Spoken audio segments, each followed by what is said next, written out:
Hello friends, कैसे हैं आप सब। आज मैं आपको बताऊंगी हनुमान जयंती पर आपको इस कथा का पाठ करना है और क्या क्या चीज़ें अर्पित करनी है। हमारे हनुमान जयंती सनातन धर्म का बहुत बड़ा पर्व है। तो इस साल यह त्यौहार 23 अप्रैल यानी कल है। अगर आपको भी भगवान हनुमान जी का आशीर्वाद प्राप्त करना चाहते हैं तो इस दिन विधि पूर्वक व्रत करें और पूजा के दौरान को कथा करनी है। तो जानते हैं हनुमान जयंती पर कथा के बारे में। तो फ्रेंड्स, मेरी कल की भी वीडियो थी चैत्र पूर्णिमा, वो जो स्टार्ट हो चुकी है, तो ज़रूर पढ़िएगा।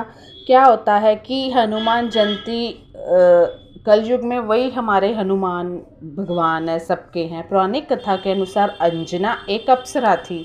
उन्होंने श्राप की वजह से सृष्टि पर जन्म लिया। उनका यह श्राप तभी हट सकता था जब वह किसी संतान को जन्म देती। संकट मोचन भगवान हनुमान जी के पिता श्री केसरी थे, जो सुमेर के राजा थे।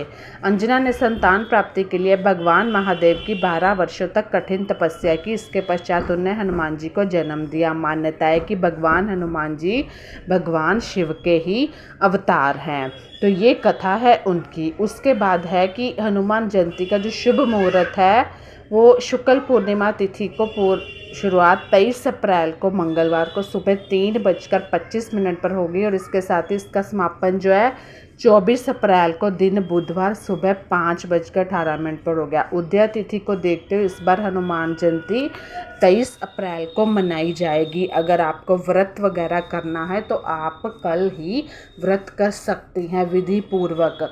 और कल मैं बताऊंगी उनको क्या चीज़ें दान, हनुमान जयंती पर क्या चीज़ें दान करनी चाहिए, ठीक है। आज दूसरा मैं बताऊंगी कि बजरंग बली को आप सुबह व्रत करके क्या अर्पित करें चीज़ें। जो मंगलवार हनुमान जयंती पड़ रही है, ये और भी खास होने वाली है। ऐसे में अगर आप हनुमान जयंती के दिन बजरंग बली की पूजा के दौरान ये चीज़ें अर्पित करते हैं तो इससे आपके ऊपर पवन पुत्र हनुमान जी की विशेष कृपा बनी रहती है। जब हम किसी के जन्मदिन पे जाते हैं, उनको उपहार, उनके प्रिय वस्तु देते हैं तो खुश होते हैं ना।